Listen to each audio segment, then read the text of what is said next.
The first thing I heard was crystal shattering across the ballroom floor. Not laughter, not music. Glass. Every conversation inside the Whitmore Country Club stopped dead at the same moment. I remember turning slowly toward the entrance while 100 wealthy wedding guests stared in complete silence. An elderly man near the front had gone pale as paper. His whiskey tumbler had slipped right out of his hand and exploded against the marble floor. His eyes were locked on me. Not on my sister in her wedding gown.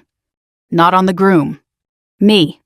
The old man's lips trembled like he'd seen a ghost crawl out of a grave. Then he whispered the words that changed the entire night. "Holy shit," he breathed. "She's the Reaper widow of the Seals." You could feel the air leave the room. My father froze beside him. My mother looked confused. My sister Emily stopped smiling halfway through greeting her guests. And suddenly every person in that ballroom was staring at me like they were seeing me for the first time in their lives. Funny thing is, I'd been invisible to my family for almost 15 years. Especially after the war. Especially after Afghanistan. Especially after I came home different. But I'm getting ahead of myself. My name is Claire Walker. I'm 38 years old, retired Navy Special Operations Support Command, though most of my service record still technically doesn't exist to the public. I live alone outside Virginia Beach with an old yellow lab named Murphy, and more silence than most people could tolerate. And 3 days before my sister's wedding, I almost didn't go home at all. I was standing in my kitchen, staring at the invitation taped to the refrigerator when my phone rang. My mother. I let it ring 4 times before answering. "Hi, Mom." "Oh, good, you picked up." Her voice already sounded nervous. "Your father's been wondering if you're still coming." That made me laugh quietly. Dad wasn't wondering. Dad was hoping I wouldn't. "I bought the plane ticket," I said. "I'll be there Friday." A pause. Then the careful voice she always used around me. "That's good, sweetheart." Sweetheart? My mother started talking to me like I was fragile after my second deployment, like one loud noise might crack me open. She never used to sound afraid of me before the military. Before the newspapers started using words like classified combat operations and decorated service member. Before my divorce. "You'll stay at the house?" she asked. I booked a hotel. Another silence. Your own mother can say 1,000 things without opening her mouth. "You know your father didn't mean..." "Yes," I interrupted softly. "He did." I wasn't angry anymore, not really. That's the thing age does to you, especially after war. Eventually, the pain stops burning and turns cold instead. My father's exact words 6 years earlier still sat inside my memory clear as glass. The war destroyed you. Not hurt you. Not changed you. Destroyed. Like I'd been turned into something broken beyond repair. I'd just returned from my final deployment when he said it. I remember standing in my parents' kitchen wearing civilian clothes that still felt strange on my body. My hands shook back then. I barely slept. Sudden noises made my chest lock tight. Dad looked at me across the dinner table for a long time before finally saying it. "You came back colder than the battlefield." At the time, I honestly thought he was right. By Friday afternoon, I was driving through my hometown outside Richmond with both hands tight on the steering wheel. Everything looked smaller than I remembered. The grocery store where Mom used to buy birthday cakes. The old gas station where my first car died senior year. The diner where my ex-husband proposed 20 years ago before either of us understood what military life actually costs people. I checked into a Marriott near the interstate instead of going straight to my parents' house. Cowardly, maybe. But after years overseas, I'd learned something important about survival. You don't walk willingly into emotional ambushes. That evening was the rehearsal dinner. Emily had chosen a beautiful waterfront restaurant overlooking the James River. White lights wrapped around the railings. Jazz music drifted through open windows. Rich people everywhere. The groom's family had money, serious money. Old Virginia money. Defense contracts, real estate, political connections. Exactly the kind of people my father spent his entire life trying to impress. When I walked inside, conversations lowered almost immediately. Not because anyone recognized me. Because military changes how you move. You stop wandering into rooms casually after enough years scanning exits and reading threats without thinking about it. My younger sister spotted me first. "Claire." Emily hurried over in a pale blue dress worth more than my monthly mortgage payment. She hugged me carefully like she wasn't sure I'd hug back. "You made it." "Would have been hard to miss your 5th reminder text." She smiled awkwardly. "Emily and I used to be close once. Before life split us into different worlds. She became the warm daughter, the easy daughter, the one who married dentists and hosted Christmas brunches and called home every Sunday. I became the daughter people discussed quietly behind closed doors." "How do I look?" she asked. "Nervous." "Thanks." I almost smiled. Almost. Then my father appeared beside us holding a bourbon glass. Harold Walker, 72 years old, broad shoulders gone softer with age but still carrying himself like the loudest man in every room. He looked me up and down. No hug. No welcome home. Just a long stare at the black dress I'd chosen specifically not to attract attention. "You couldn't smile a little tonight?" he asked quietly. There it was. Didn't even take 60 seconds. "I am smiling." "No," he muttered, "you're enduring." Emily immediately stepped between us. "Dad, please." But he kept staring at me. "The Whitmores are important people," he said. "Tonight isn't about you." Funny thing was, I'd spent most of my life trying desperately not to make anything about me. But families create their own stories about people eventually. And once they decide who you are, they stop looking any deeper. My father introduced me to guests all evening like I was some embarrassing side note attached to the family. "This is my older daughter Claire. She was in the military." Was. Never she served her country. Never she sacrificed. Just was. At one point, I overheard one woman whisper to another near the bar. "She looks intimidating." The other woman answered quietly. "She looks sad." That one hit closer. About an hour into dinner, I realized something else. Nobody had saved me a seat at the family table. Not one. I stood there holding my wine glass while servers moved around me and relatives avoided eye contact. Finally, Emily noticed. "Oh my God," she whispered. "Claire, I thought Mom." "It's okay." And honestly, it was. Because humiliation stops hurting so much after combat. Perspective changes permanently once you've watched folded flags handed to grieving mothers. Still, something inside me felt tired. Not angry. Just tired. Later that night, my father cornered me outside near the water before I could leave. The river reflected silver under the lights. For a moment, neither of us spoke. Then he sighed heavily. "Tomorrow matters," he said. "Emily deserves one perfect day." "She will have one." He studied me carefully. "You know, people get uncomfortable around you." There it was again. The thing nobody says directly. Veterans come home carrying invisible weather inside them. And civilians sense it. "You walk around like you're still over there," he continued quietly. "Like part of you never came home." I looked out across the dark river. He wasn't entirely wrong. Finally, he said the words that stayed with me all night long. "The war destroyed you, Claire." I stood there silently for several seconds. Then I answered the only way I knew how anymore. Calmly. "You should get some sleep, Dad." And I walked away before he could see the look on my face. The next morning I stood in front of the hotel bathroom mirror at 6:30, staring at a woman I barely recognized anymore. Not because I looked old. Because I looked tired in places sleep could never fix. The overhead light caught the faint scar near my jawline, the one people politely pretended not to notice. My dark hair had more silver in it than last year. My shoulders still carried themselves too straight, too alert, even in silence. Military posture. Combat posture.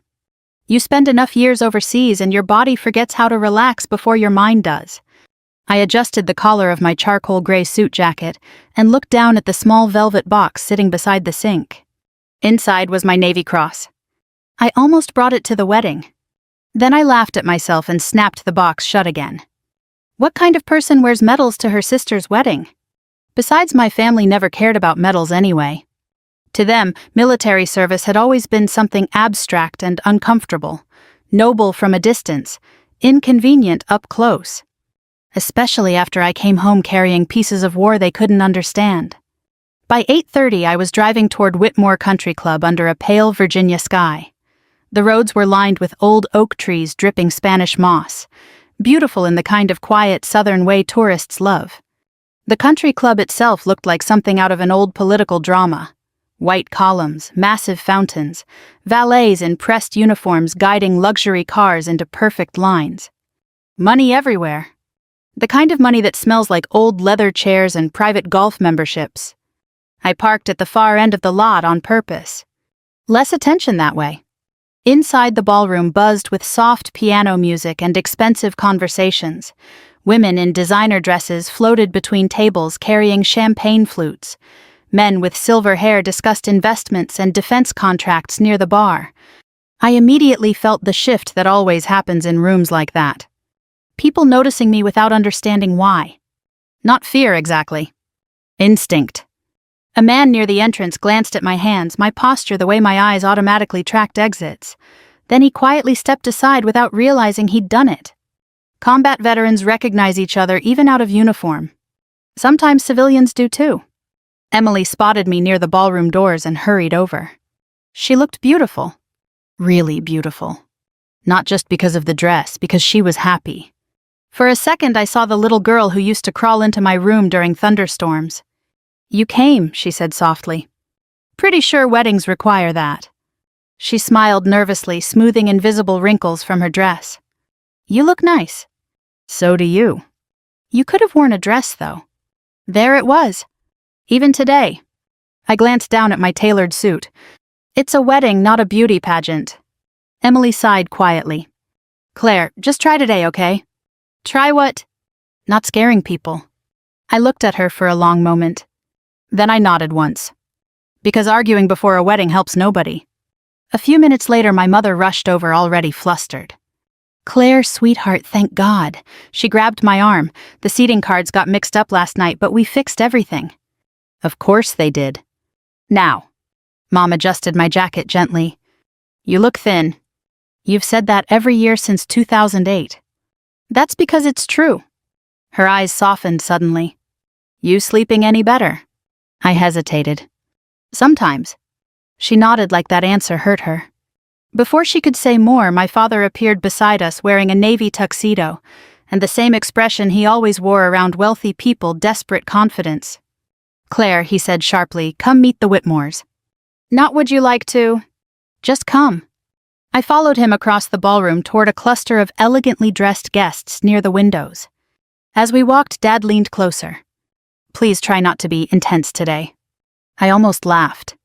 Intense. You know what I mean. Actually, I didn't. But after years of these conversations, I'd learned asking only made things worse. The Whitmores looked exactly like old Virginia wealth usually looks. Conservative elegance, controlled smiles, expensive watches hidden beneath polite manners. Richard Whitmore stood at the center of the group, speaking with two older men about defense manufacturing. Tall, silver-haired, maybe late 60s. The groom Daniel noticed us first. "Mr. Walker," he said warmly. Dad immediately transformed into a different man entirely. Bigger smile, louder laugh. "Daniel, wonderful ceremony." Hasn't happened yet, I thought. But he was nervous enough to forget that. Then Dad placed a hand lightly against my back. "And this," he announced, "is my older daughter, Claire." There was the brief, awkward pause I'd grown used to over the years. People trying to figure me out. Dad filled the silence quickly. "She served in the military for a while." For a while. 15 years. 3 deployments. 2 classified commendations. 1 divorce. Several funerals. But sure. For a while. One older woman smiled tightly at me. "Oh goodness, Army. Navy. How interesting," she tilted her head. "You certainly carry yourself differently." Before I could answer, another guest chuckled lightly. "She looks like she could kill somebody." A few people laughed politely. I didn't. "Only when necessary," I said calmly. Silence. You could practically hear Emily cringing from across the room. Dad shot me a frustrated look. "See," that look said, "this is exactly what I mean." Richard Whitmore finally turned toward me fully then. At first, his expression remained polite and distracted. Then his eyes dropped briefly to my wrist. The small trident tattoo barely visible beneath my sleeve. Everything changed instantly. I watched the color drain from his face in real time. His mouth parted slightly. Not theatrical. Not exaggerated. Genuine shock. No, he whispered quietly. Dad frowned. Richard. But Richard kept staring at me like he'd opened a door to something he never expected to find standing there. His eyes narrowed slightly. Studying me. Remembering. I knew that look. I'd seen it before from retired officers and old intelligence men who recognized ghosts from classified briefings. You, he said slowly. The room grew strangely quiet around us. My stomach tightened. Not fear. Just exhaustion. I suddenly understood exactly where this conversation was heading, and I wanted no part of it. I stepped back politely. Excuse me, I said. But Richard moved closer instead. Commander Claire Walker. I froze. Not because he knew my name. Because he knew the rank. My father stared between us in confusion. Wait, Dad said awkwardly. You two know each other. Richard never took his eyes off me. No, he answered softly. But I know who she is. Every nerve in my body wanted to leave immediately. Not because I was ashamed. Because I hated this part. The staring. The mythology people build around war. The way civilians mistake survival for something glamorous. Sir, I said quietly, today is Emily's wedding. Meaning, please stop. Richard swallowed hard. Then he said words that turned the entire ballroom cold. Holy God! His voice trembled slightly. She's the Reaper widow. Nobody around us moved. My father blinked. The what? Richard looked at him in disbelief. You seriously don't know? And for the first time in my entire life, I watched my father become the smallest man in the room. Nobody spoke for several seconds after Richard Whitmore said the words. She's the Reaper widow. The ballroom seemed to shrink around me. I could hear silverware clinking faintly somewhere near the back of the room. A champagne cork popped in another corner. Normal wedding sounds continuing while the air around our little group turned painfully still. My father gave a short, nervous laugh. The Reaper what? Richard kept staring at me. Not with admiration. That's the part civilians never understand. Men who truly know war rarely romanticize it. Especially older men. Especially the ones who spent years around special operations personnel after 9/11.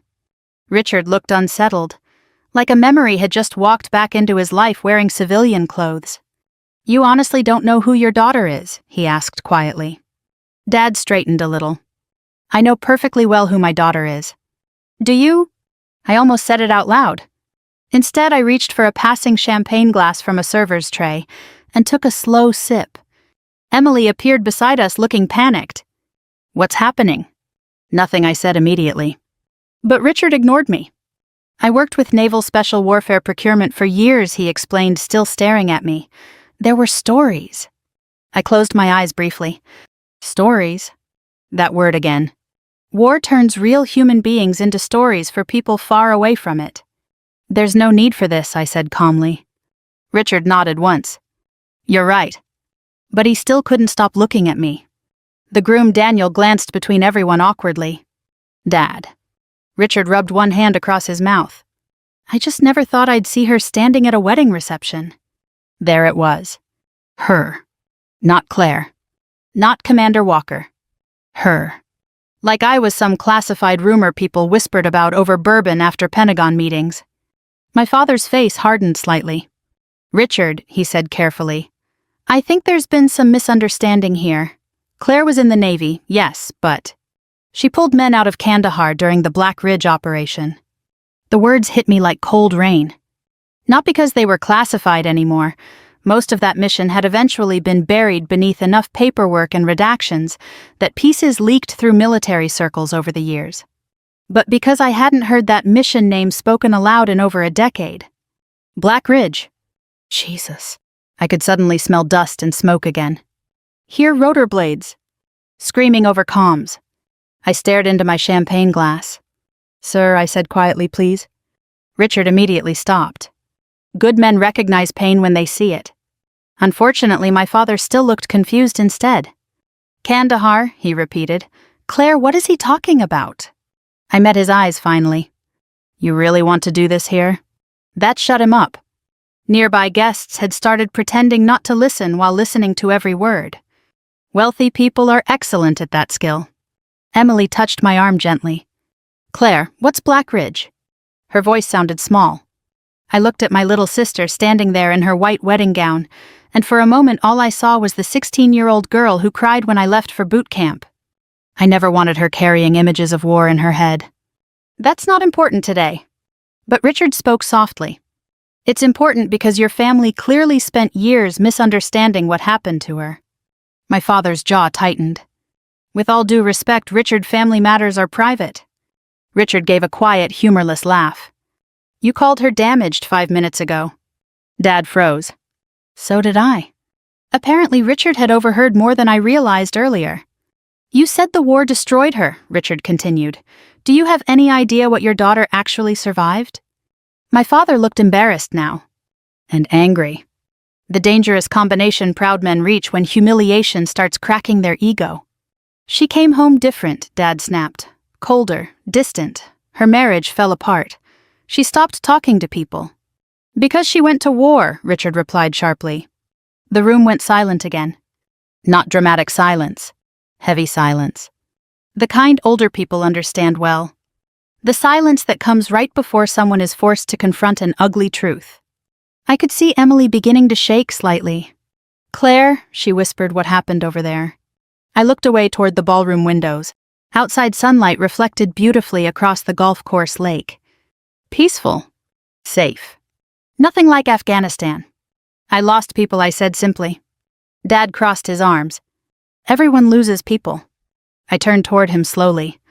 And for the first time all weekend, something inside me cracked open. Not like that. My voice stayed calm. That almost made it worse. I watched 22-year-old boys bleed out asking for their mothers. I continued quietly. I zipped friends into bags, Dad. I wrote letters to wives explaining why their husbands weren't coming home. Nobody moved. You think I came back cold? I asked. I came back carrying ghosts. Emily suddenly covered her mouth. My mother looked near tears. But my father still looked defensive because some men mistake vulnerability for accusation. I didn't know, he muttered. I almost laughed. How could you not know? Then again, I never told them much. Classified work becomes a wall eventually.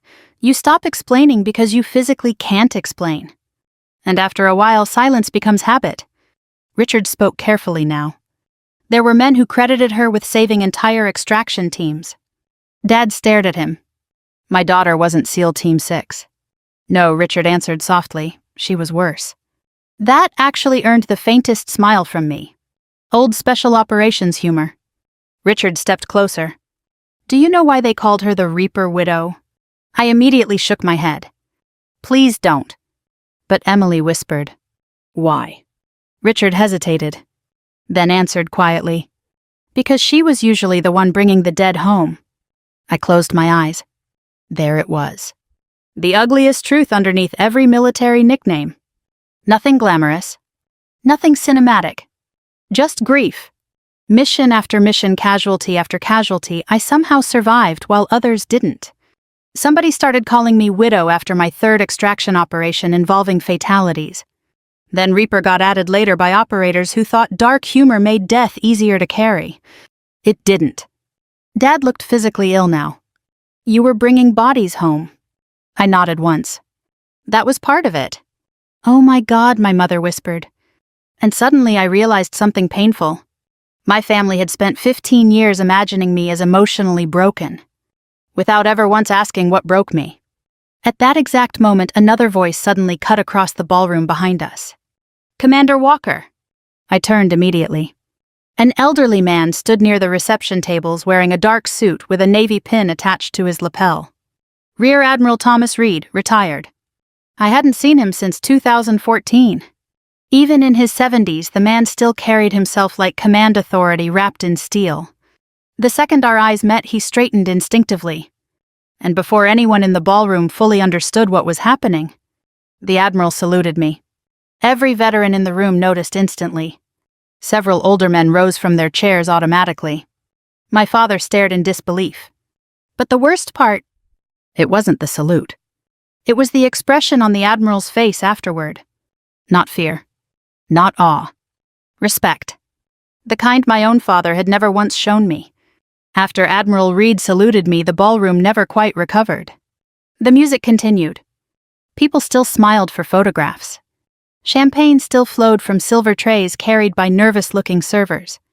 But the atmosphere had changed completely. You could feel it, like a pressure system rolling through a quiet town before a storm finally breaks. The veterans in the room kept glancing toward me now, some with curiosity, some with recognition, some with the uncomfortable understanding older servicemen carry when they realize another person has seen too much. Meanwhile, my father looked like a man who'd accidentally walked into the wrong church halfway through confession. Admiral Reed lowered his salute slowly and approached me with the careful stiffness age gives retired officers. "Claire," he said warmly, "didn't know you were stateside. Been retired almost 2 years now." He nodded. "You look tired." I smiled faintly. "You too, sir." That actually made him laugh. Around us, guests pretended not to stare. Emily stepped closer carefully. "You know an admiral." Before I could answer, Reed looked directly at her. "Your sister saved American lives overseas." Simple. Direct. No theatrics. And somehow that landed harder than anything Richard Whitmore had said. Emily's eyes immediately filled with tears. My father still looked stunned. "You never told us any of this." I finally turned toward him fully. "You never asked." That one hurt him. I saw it immediately. Good. Not because I wanted revenge exactly. At 38, revenge feels less satisfying than younger people imagine. Mostly you just want acknowledgement. Truth. Maybe dignity. My mother quietly touched Dad's arm. "Harold?" But he kept staring at me. "You were really involved in all that." All that. Funny phrase. As if war were some messy side project I forgot to mention. I looked across the ballroom toward the massive windows overlooking the golf course. Then I answered honestly. Yes. No details. No dramatic stories. Just yes.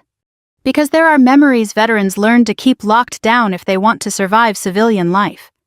Unfortunately, Richard Whitmore chose that exact moment to continue talking. "You know," he said quietly to Dad, "there were people in D.C. who thought your daughter should have received the Medal of Honor."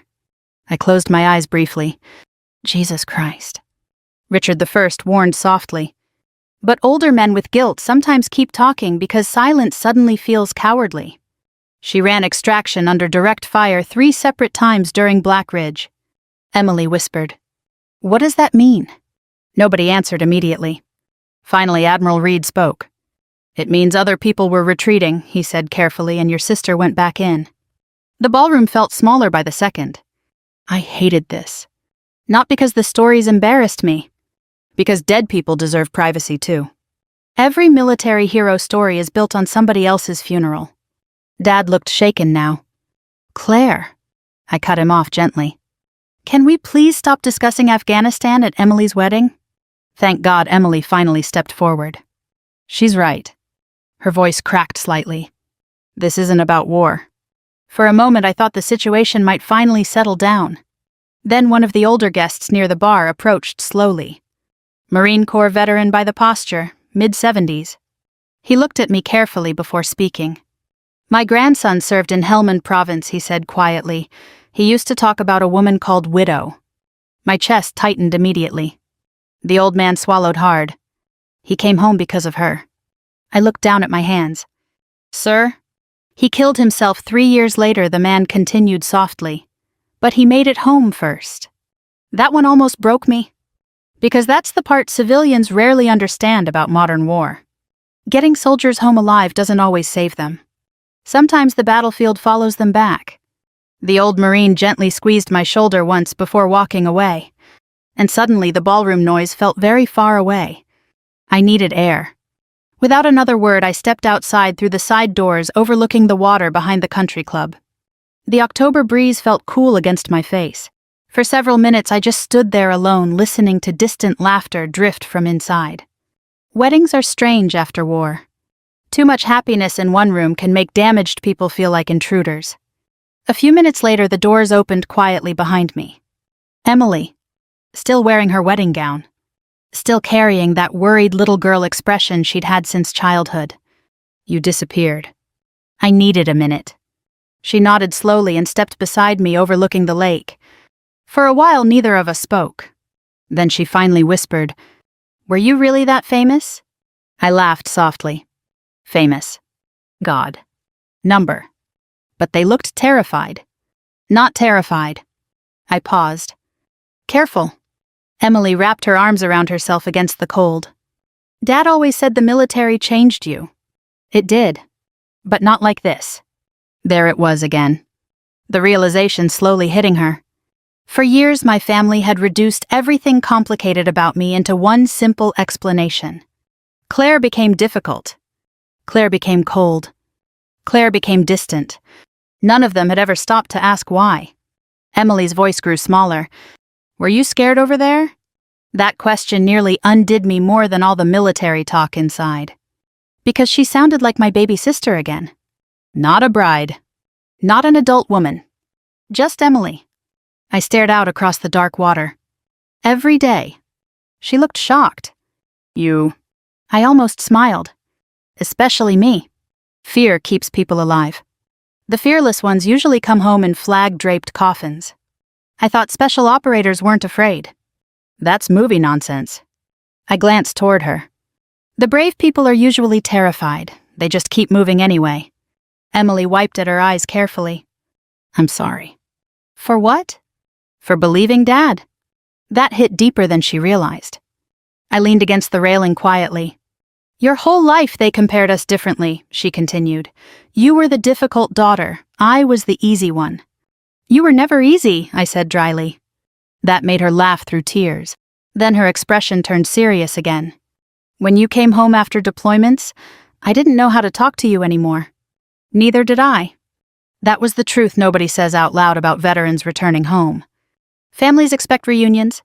What they actually get are strangers trying to recognize each other again. I thought maybe you stopped loving us, Emily whispered.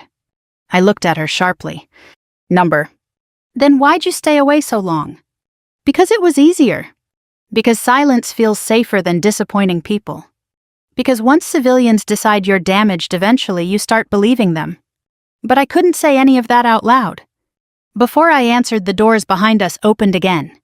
This time it was Dad. He looked older than he had yesterday. Older than he had that morning even. For several seconds he simply stood there staring at us. Then his eyes settled on me. I need to ask you something, he said quietly. I already knew the question before he spoke it. How many men died under your command? The wind moved softly across the lake. And for the first time since returning home, I saw genuine fear in my father's eyes. Not fear of me. Fear for me. My father stood across from me beside the lake, waiting for an answer neither of us truly wanted to hear. Behind him, warm golden light spilled from the ballroom windows. I could still hear muffled music drifting through the glass. Somewhere inside, guests were laughing politely over wedding cake and expensive bourbon. But out there by the water, none of that mattered anymore. How many men died under your command, he repeated quietly.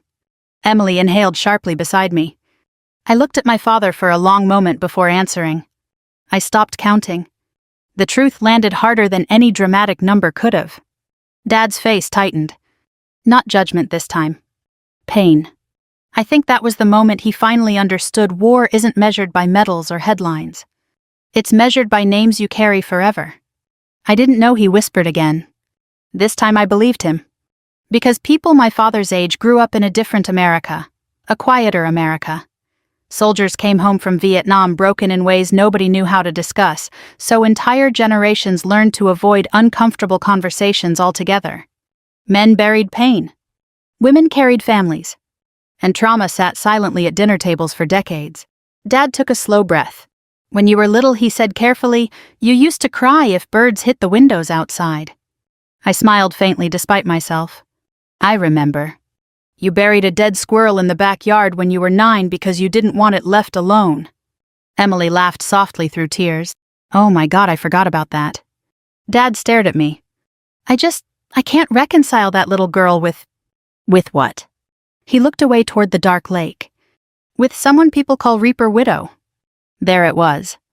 The thing haunting him. The nickname. not understanding how war could turn a gentle child into something whispered about by hardened military men. I leaned against the railing slowly. It didn't turn me into something else, I said. It forced me to survive things. Dad rubbed both hands over his face tiredly. That's worse. For several moments, nobody spoke. Then Emily quietly asked, "What really happened in Afghanistan?" I closed my eyes briefly. Some memories age like rusted metal.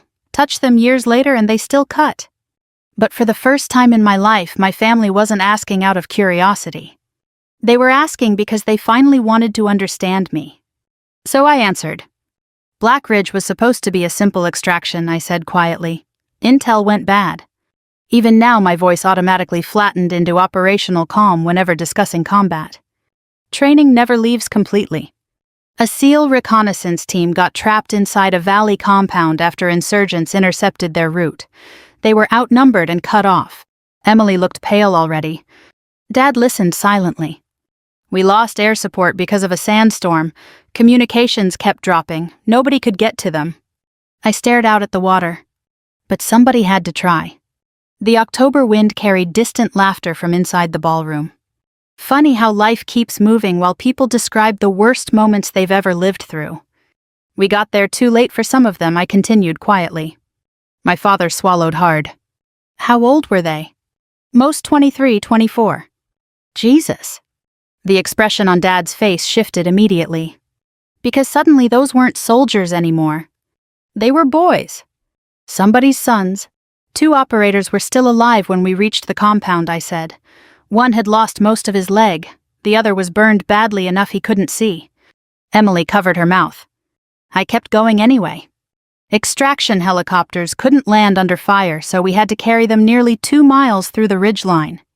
Dad's voice sounded strained now. And you went back? I nodded once.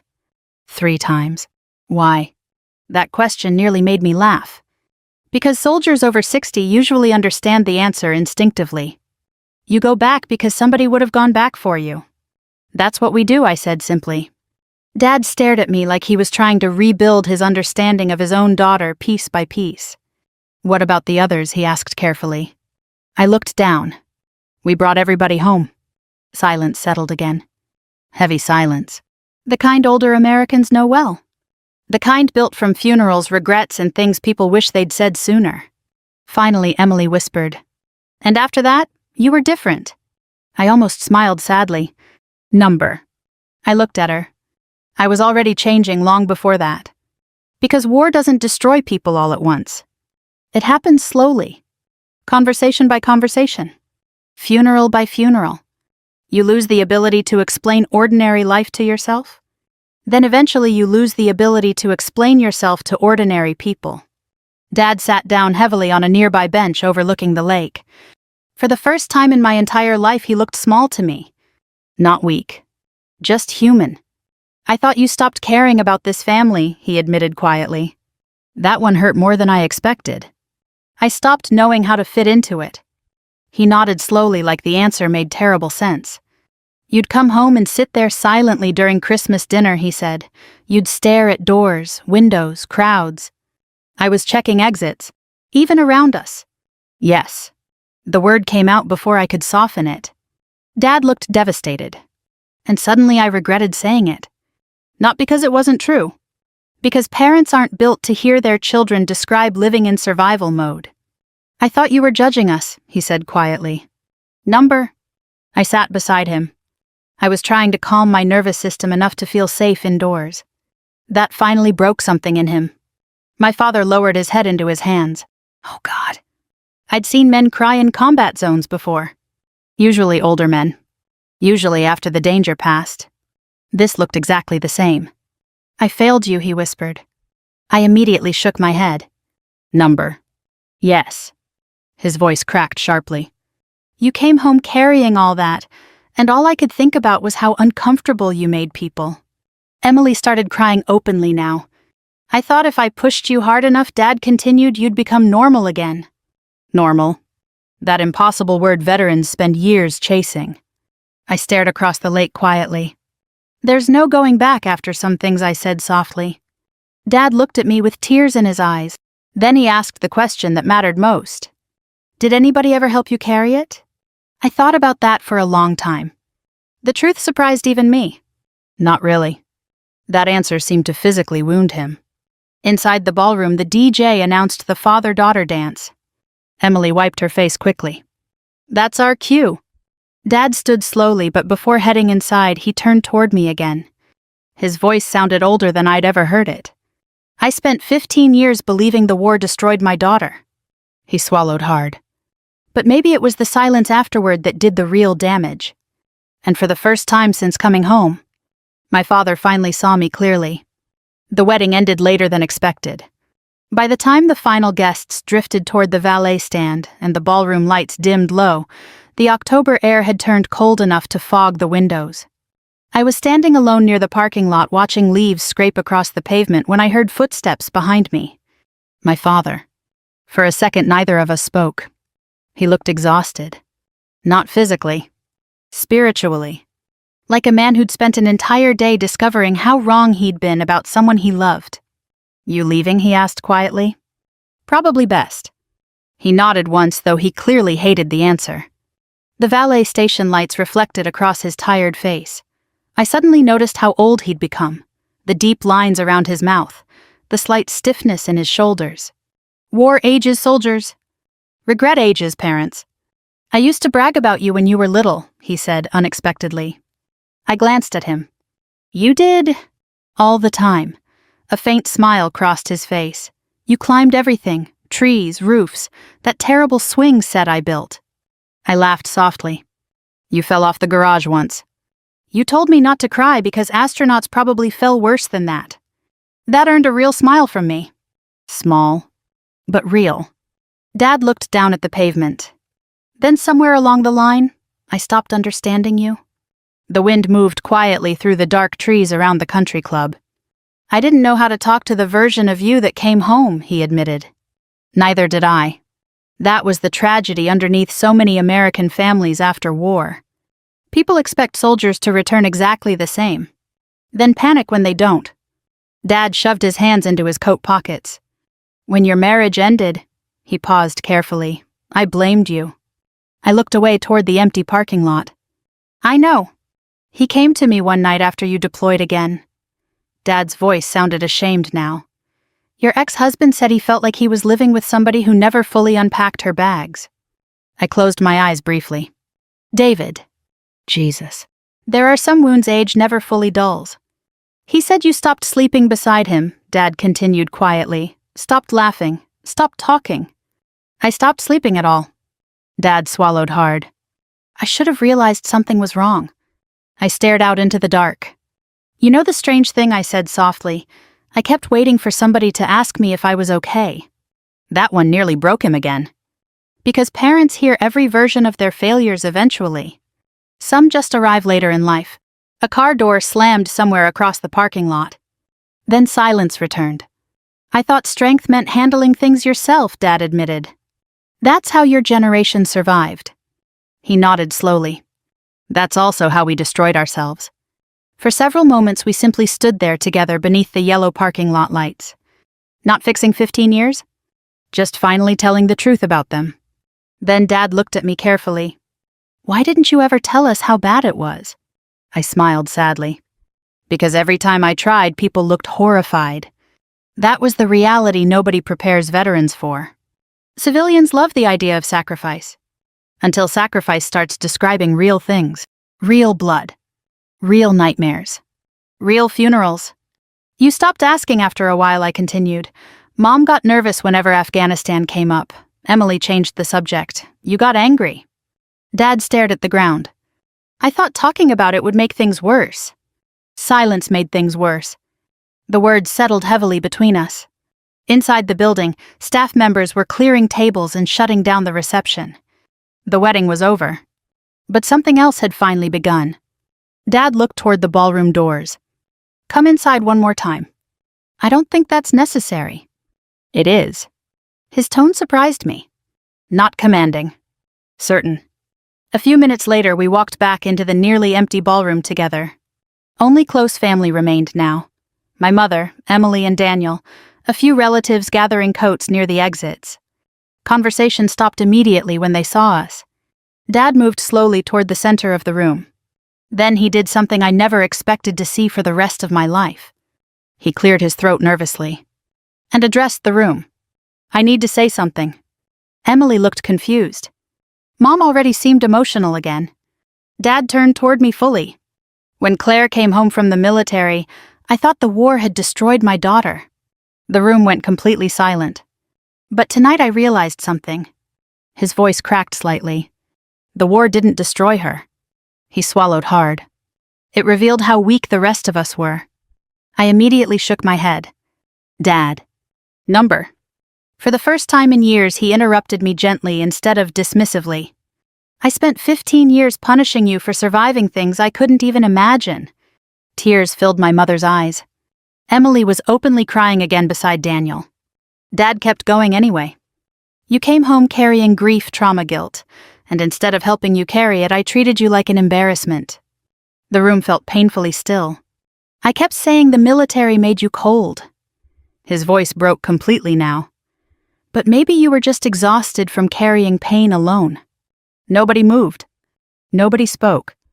And suddenly I realized something shocking. My father had been carrying shame too. Not because of me. Because deep down he knew he'd abandoned his daughter emotionally when she needed him most. He stepped closer carefully. "I am so sorry, Claire." Not polished. Not dramatic. Just honest. And somehow honesty hits harder after 60 than pride ever does. I looked at him for a long time. Then I saw it. Not the stubborn businessman. Not the critical father. Just an aging man terrified he'd run out of time to repair his family. Emily suddenly crossed the room and hugged me tightly. For years, physical affection between us had felt awkward and forced. Not this time. "I'm sorry too," she whispered through tears. "I should have tried harder." I hugged her back carefully. Then my mother joined us.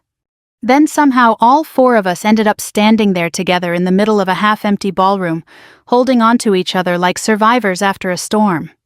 Even Daniel looked emotional. Richard Whitmore watched quietly from across the room before finally approaching me one last time. "You know," he said softly, "there are men in Washington who still talk about you like a ghost story." I shook my head faintly. "They should talk about the ones who didn't come home." Richard nodded immediately. "That's exactly why they respect you." For once, I didn't argue. Several weeks later, I was still in Virginia. Longer than I'd stayed in years. Dad started attending counseling sessions for military families at the local veteran center after Emily pushed him into going. Turns out he wasn't alone. Room after room filled with aging parents, spouses, and children quietly admitting the same thing.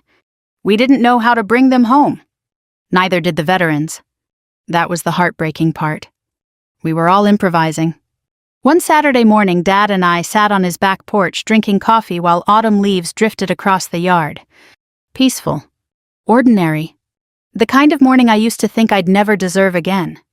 "You know," Dad said quietly, "you finally seem lighter." I looked out toward the trees. "Maybe because somebody's helping me carry it now."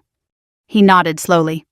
Then, after a long silence, he said the words I'd waited years to hear. "I'm proud of you, Claire. Not for medals. Not for combat. For surviving." And strangely enough, that mattered more. If this story touched you in some way, maybe take a moment tonight to call someone who came home different. A veteran, a spouse, a parent. Sometimes people don't need perfect words. They just need to know they were never carrying it alone. And if you believe stories about healing family and second chances still matter, don't forget to share, subscribe, and spend a little more time listening to the quiet people in your life. Sometimes silence is where the deepest battles are hiding.